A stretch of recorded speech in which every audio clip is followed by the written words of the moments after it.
This is the Dollemore Daily, and I'm Jesse Dollemore. So it is not just me who believes Jim Jordan to be a traitor to his country. Certainly a traitor to his oath of office. When you enter into federal service, you take an oath. And some of us don't take it lightly. You raise your right hand. If you're a religious type, you put your hand on a Bible, you swear or affirm to support and defend this Constitution, this system of laws that we live under. You swear to protect and defend it against all enemies, foreign, and in this case, most importantly, and domestic. And when you are making attempts to overthrow a government and overturn a free and fair American election, acting anti-democratically, you are a traitor. And Jim Jordan has been outed as one of many traitors to this country. He joins the ranks of the Roger Stones and the disgraced Steve Bannons, the Matt Gaetzes and the Marjorie Taylor Greens and the Lauren Boeberts and the Andy Biggs and the Mo Brooks, the Paul Gosars, the cadre of goofs who have been implicated, the sycophants to Donald Trump, the brown-nosing, boot-licking, butthole-sniffing caucus that loves them some Donald Trump, does not mind authoritarian rule in the United States. And I say it's not just me who now believes it, is now saying it, even colleagues of Jim Jordan. My monitors were going off. I had to click my mouse to get them back on. Even a colleague of Jim Jordan is now coming out and saying it with his mouth on MSNBC that Jim Jordan is a traitor. Former active duty combat vet Ruben Gallego, congressman from Arizona. I'm going to read a little bit from this Newsweek article, and then I'm going to play the full clip to let you get the flavor and the context of what he was saying. Jim Jordan is a traitor over Mark Meadows' texts, says fellow congressman. Democratic Representative Ruben Gallego has called Republican Representative Jim Jordan a traitor to the Constitution. This comes after Jordan's office confirmed he sent a text to former White House Chief of Staff Mark Meadows about rejecting Electoral College votes on January 6th. Gallego, who represents Arizona's 7th congressional district, told MSNBC's Lawrence O'Donnell on Wednesday that a slow-moving coup was still taking place. This is fact. And it bothers me that up until about last week, the media was just treating this like any other political scandal. Finally, members of the media, like I always call him J-Tap on the podcast, but Jake Tapper has come out and started ringing the alarm bell about what exactly is taking place. That this isn't your standard operating procedure for politics in the United States. I've talked about it for a while that I've feared when Donald Trump came on the scene that there are young people who are coming up in politics and think this is just a normal way of things. They believe that during the 90s or the 80s or even the early 2000s that this is just the way of the world, that politicians acted like Donald Trump. And that is not the case. I think we are in a very different time because of Donald Trump and because of the things that he gave people permission to say and do in public. It changed the country.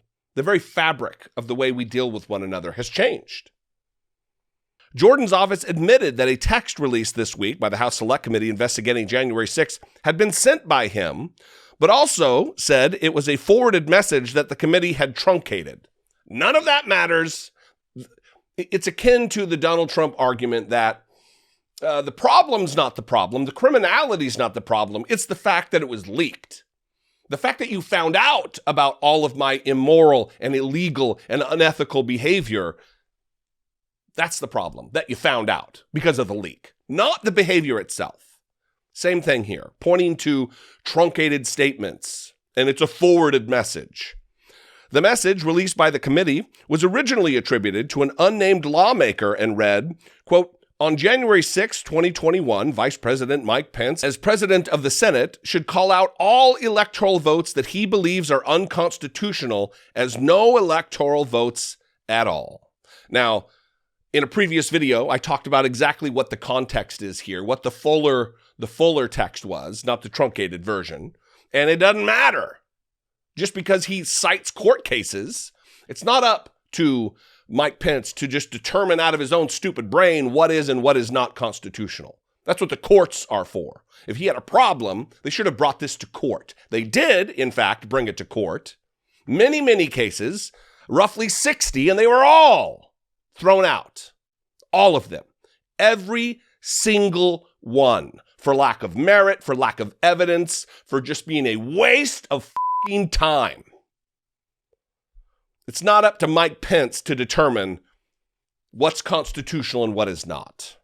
Gallego told MSNBC, look, Jim Jordan is a traitor. He's a traitor to the Constitution of the United States. He has been a traitor to the Constitution of the United States for quite a while. And now we are actually having it in text.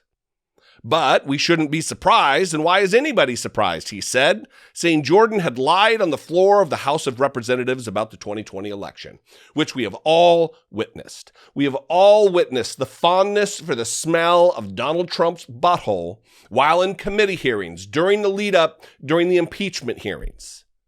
We all witnessed it.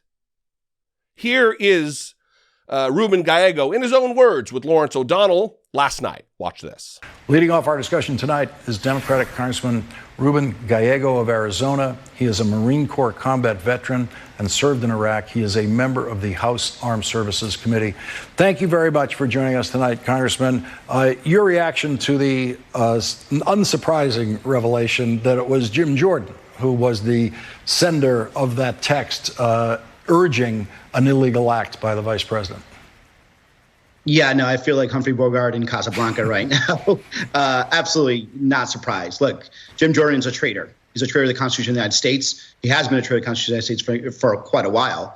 And now we actually have it in text. But we shouldn't be surprised. And why is anybody surprised? We saw it on the floor when they were calling out, Arizona, for example, a place that I represent, and saying that there was fraudulent votes. And they made up lies on the House floor. So how are we surprised right now? How is anybody surprised by any of this, right? My biggest issue isn't Jim Jordan. My issue is the fact that there's a lot of people that aren't not taking this serious. The fact that there is a slow-moving coup that is happening right now all over this country that are led by the Jim Jordans and other people. So instead of people being dressed up in uniform or wannabe uniforms storming the Capitol, now they're actually trying to win state House seats, state Senate seats, Secretary of State seats, county recorder seats, so they could actually overturn the future election, right? So the coup is ongoing. The traitors are still there, and they're going to continue to try to destroy our Constitution every opportunity they have. Now, look, I don't think that just by virtue of the fact that you were in the military, you wore the uniform, you served in combat, whatever, makes you honorable. But when you couple that with honorable behavior, he's an honorable guy. He's calling it like he sees it. He's stating facts. Jim Jordan is a traitor to the oath that he swore. He's not supporting and defending the Constitution against all enemies, foreign and domestic. He has instead became one. He is now an enemy to the Constitution he swore to protect and defend. Simply stated. What do you think, though? I'd love to know. You can call, leave me a brief voicemail, 714-576-4054. Of course, you can email me, daily@dollemore.com. Thank you for joining me today, and as often as you do. Follow me on social media. I'm at Dollemore just about everywhere. Instagram, Twitter, TikTok, the social media. And if I bring you value, and only if I do, if there's somebody else out there on the platform that you watch on a day-to-day basis or a frequent basis who does more for you, please support that person. But if I am your flavor of commentator, if my unique nature does something for you, We'll be nice to myself today. If my unique nature does it for you, please consider supporting my work here on YouTube. You can click the join button below this video, become a channel member for as little as $1.99 a month. And if you're already on Patreon, maybe, you support a creator over there, I'm also there. My podcast is hosted on Patreon. It's not hosted on Patreon, but it's supported on Patreon, but it also supports the production of the videos here on YouTube. You can go to patreon.com/IDoubtItPodcast. That's a great way to support what I do here on YouTube. I love you guys. I will see you next time. Until I do, be genuine.